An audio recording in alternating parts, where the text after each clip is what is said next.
ఆ, ఫణిమోహన్ గారు చాలా చాలా క్లియర్ గా చెప్పారు. అయితే ఇంకో రెండు పాయింట్లు కూడా యాడ్ చేస్తాను దానికి.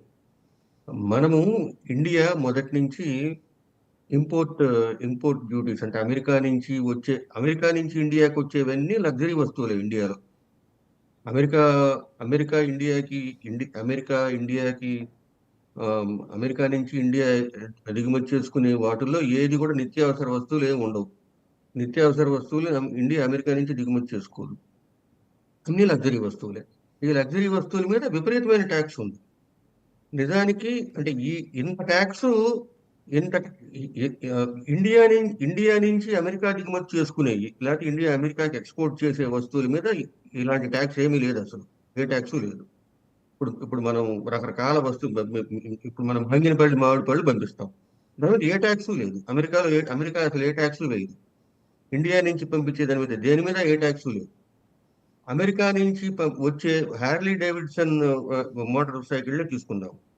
అవి వాటి మీద ట్యాక్స్ తీసేస్తే కనుక ఇండియాలో ఉన్న మోటార్ సైకిల్ ఇండస్ట్రీ మొత్తం ఆ, విపరీతంగా దెబ్బతినిపోతుంది. కరెక్ట్. దానివల్ల అంటే ఇప్పుడు ఇండియా అనేది మనం ఒక విషయం మనం గమనించాల్సిందంటే ఇండియా అమెరికా కన్నా వెనకబడిన దేశం. అంటే ఇప్పుడు మనంతా ఇండియాలో పుట్టి వచ్చాం కాబట్టి మేము ఇవాళ అమెరికాలో ఉన్న ఇండియా అంటే మనకున్న ఆ ప్రేమ అది ఉండొచ్చు. కానీ వాస్తవాలు మాట్లాడుకుంటే ఇండియా ఇండియా కన్నా America advanced country. Advanced country కాబట్టి ఈ ఇది ఎప్పటి నుంచో వస్తూ ఉంది. ఇప్పుడు మోడీ గారు కానీ చేసింది కానీ, లేకపోతే ట్రంప్ చేసింది కానీ కాదు ఇది. ఈ ట్యాక్స్ సిస్టమ్ ఎప్పటి నుంచో వస్తూ ఉంది.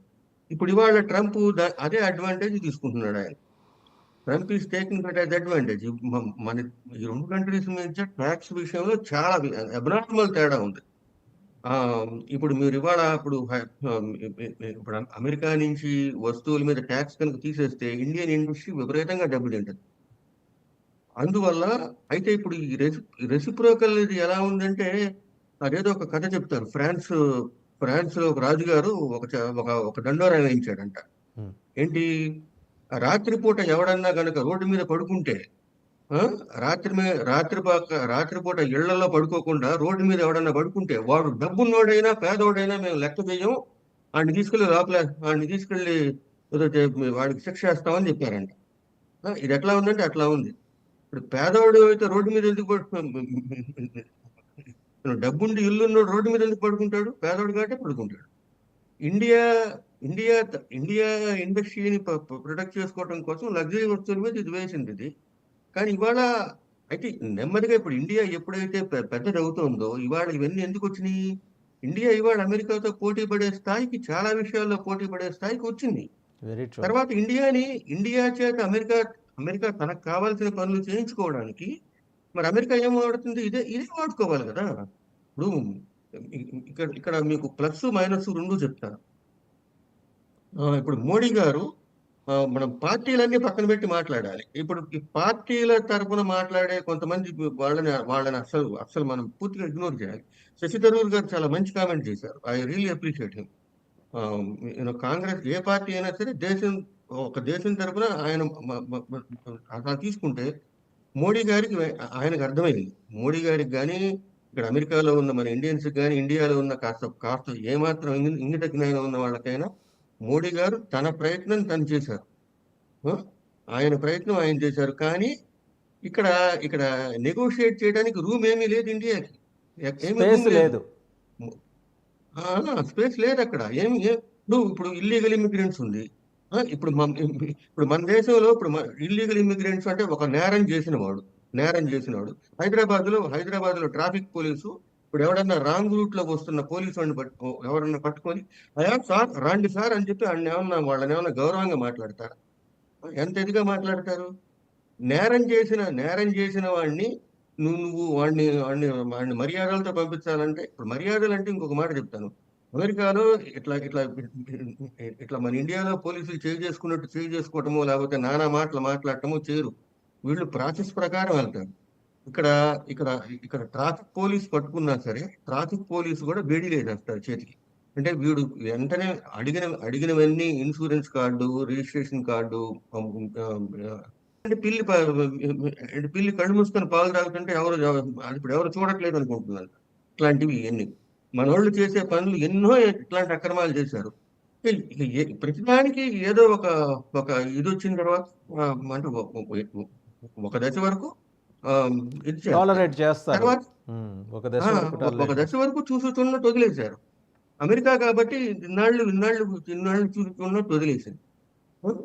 ఇక్కడ ఇక్కడ ఇక్కడ ఉన్నంత మత స్వేచ్ఛ గాని అమెరికాలో ఉన్నంత ఇప్పుడు మనకి ఇక్కడ ఇంత పెద్ద గుళ్ళు కట్టుకున్నాం. ఎవరన్నా ఒక్క మాట అంటారా? ఎక్కడన్నా ఇంత పెద్ద ఇప్పుడు మన వాళ్ళు ఇక్కడ చర్చిలు, పాత చర్చిలు, ఆ, అంటే పాత చర్చే కాదు. అమెరికాలో విషయం ఏంటంటే ఇప్పుడు మనకి అక్కడ హైదరాబాద్ లో ఒక మంచి సెంటర్ లో ఒక గుడి ఉంటుంది. ఆ గుడిని ఎవరన్నా కదిలించగలుగుతారా? ఏమీ చేయలేరు. అమెరికాలో అయితే ఎవరింటి దగ్గరికైనా వెళ్ళి, ఏ గుడి దగ్గరికైనా వెళ్ళి, ఎంత కమ్ముతావు అని అడగచ్చు. వాడిని వాడిని ఎవరు ఏం అనడానికి లేదు. మీరు ఒక చర్చి దగ్గరికి వెళ్ళి ఈ చర్చిని ఎంత కమ్ముతారు అని అడిగేసేయచ్చు. అదే ఇండియాలో అయితే ఏమవుతుంది? పెద్ద రాద్ధాంతం అవుతుంది, గొడవలు జరుగుతాయి. రైట్. ఇక్కడ ఇక్కడ ఇక్కడ ఇక్కడ మీ ఇంటికి ఎవరన్నా వచ్చి మీ ఇల్లు ఎంత కమ్ముతారు అని అడిగితే అడగచ్చు. మా ఇంటికి పోస్ట్ కార్డులు వస్తూ ఉంటాయి. మీ ఇల్లు అమ్ముదాం అనుకుంటున్నారా? అమ్ముదాం అనుకుంటే మాకు చెప్పండి అని చెప్పి ఇంటికి పోస్ట్ కార్డులు వస్తూ ఉంటాయి. అమ్ముతానంటే నేను అమ్మి పెడతానని చెప్పి అట్లా మనోళ్ళు చర్చిలు కొనుక్కొని అమెరికా ఇంత ఈ కంట్రీలో అంటే నేను స్వేచ్ఛకి ఉదాహరణ చెప్తున్నా. స్వేచ్ఛ ఇచ్చారు, దాన్ని మన వాళ్ళు ఎక్స్ట్రీమ్ దుర్వినియోగం చేసి ఎక్స్ట్రీమ్ లెవెల్ కి దుర్వినియోగం చేసి దాన్ని డెమోక్రటిక్ పార్టీ వాళ్ళు ఇప్పుడు నిజంగానే చెప్పాలంటే ఇప్పుడు మన ఇప్పుడు మేమందరం ఒక రకంగా డెమోక్రటిక్ పార్టీ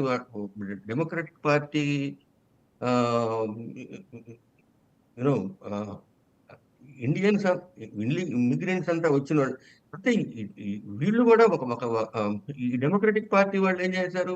ఇలాంటి ఇల్లీగల్ గా వచ్చిన వాళ్ళని వాళ్ళందరి ఓట్లని ఉపయోగించుకొని అధికారంలోకి రావడానికి ట్రై చేసి మమతా బెనర్జీ గారు బంగ్లాదేశ్ నుంచి వచ్చి అక్రమంగా వచ్చే వాళ్ళని అకామిడేట్ చేసినట్టు వాళ్ళని వాడుకొని వాళ్ళకి ఓట్లు హక్కిచ్చి వాళ్ళని ఓటు వాడుకుని ఇలాంటి పనులు చేయటం వల్ల ఇవాళ ట్రంప్ అత్యధిక మెజారిటీతో గెలిచాడు ఆయన. తర్వాత ఇప్పుడు ట్రంప్ ఈ గత ఇంకా నెల రోజులు కూడా కాలేదు కదా ఆయన అధ్యక్షుడయ్యి. ఇప్పుడు ఈ రీసెర్చ్ పోల్స్ లో ఆల్రెడీ ఆయనకి ఎనార్మస్ ప్రజాస్పందన, అంటే ఎనార్మస్ పాజిటివ్ స్పందన ఉంది అమెరికన్స్ లో. ఇప్పుడు అది చూడాలి. ఇక్కడికి వచ్చేసరికి ఇప్పుడు ఏంటంటే మనం ఇంకోటి చెప్పుకోవాల్సిందంటే మోడీ గారు ఈజ్ వెరీ వెరీ స్మార్ట్. ఆయన వెంటనే ఒక మాట చెప్పారు, అయ్యా మీరు ఎట్లా అయితే మేక్ అమెరికా గ్రేట్ అని చెప్పారో మేము కూడా నేను మీ దగ్గర నుంచి నేర్చుకుని మేము కూడా వికసిత భారత్ అని చేస్తున్నాము. అమెరికా భాషలో చెప్పాలంటే make India great again. Mega అనేది కూడా అన్నారు. ప్రసాద్ గారు మళ్ళీ మీ దగ్గరకు వస్తాం. ఒకసారి కిరణ్ తుమ్మల గారి దగ్గరికి వెళ్దాం. కిరణ్ తుమ్మల గారు, F-35 ఇది తక్షణం మనం ఆడుకోవాల్సిన అవసరమే. అంటే చైనా బూచి చూపించి మన చేత అనివార్యంగా ఇవి కొనిపించే ప్రయత్నం జరుగుతుందా? నిజంగా మన నెత్తినెక్కి డ్యాన్స్ కడుతున్న చైనా అరుణాచల్ ప్రదేశ్ పైనుంచి అంత ఘోరమైన విపత్తుని మన మీదకి, అంటే భారతదేశం మీదకి తీసుకురాబోతోందా? అందుకని ప్రపంచ రక్షకుడు, ప్రపంచ పోలీస్ వచ్చి మన అటు ఇండియన్ ఓషన్లోనూ ఇటు అరేబియన్ సీలోనూ మిలిటరీ బేస్లు ఏర్పాటు చేసుకోవడానికి ఎత్తుగా